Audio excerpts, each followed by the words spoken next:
دماغ اور جسم کا سکون 26 میرے پاس ایک خیال تھا جسے میں شیئر کرنا چاہتا تھا۔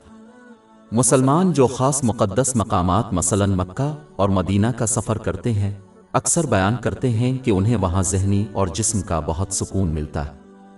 گو کہ مقدس مقامات جن کا اللہ تعالیٰ سے خاص تعلق ہے ان کو اس کی رحمت کا زیادہ حصہ ملتا ہے، جو ان کی پرامن حالت کی ایک وجہ ہے، کچھ بھی نہیں۔ دوسری اہم وجہ وہاں پر سفر کرنے والے مسلمانوں کے اعمال ہیں۔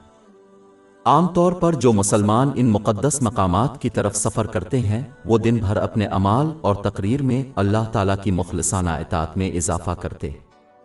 مثال کے طور پر وہ مساجد میں اپنی فرض نمازیں ادا کریں گے، اپنے وسائل جیسے کہ اپنے وقت اللہ تعالیٰ کی رضا کے لیے استعمال کریں گے اور زبانی اور جسمانی گناہوں کے ارتکاب میں زیادہ محتاط ہو جائیں گے۔ یہ وہ شرائط ہیں جو اسلام نے ذہنی اور جسمانی سکون حاصل کرنے کے لیے رکھی ہیں۔ باب 13 الرعد آیت 28 بلا شبہ اللہ کے ذکر سے دلوں کو سکون ملتا ہے، اور باب 16 النحل آیت 97 جس نے نیک عمل کیا خواہ وہ مرد ہو یا عورت حالانکہ وہ مومن ہے ہم اسے ضرور اچھی زندگی بسر کریں گے۔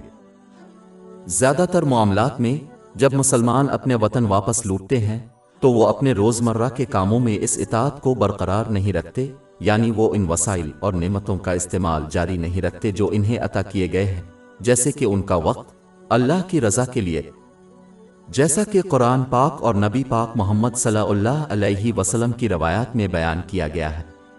یہ درست ہے خواہ وہ اسلام کے چند واجبات کو پورا کرے، اس کے بجائے وہ اپنی برکات کو اپنے اور دوسرے لوگوں کو خوش کرنے کے طریقوں سے استعمال کرنے پر زیادہ توجہ دیتے ہیں۔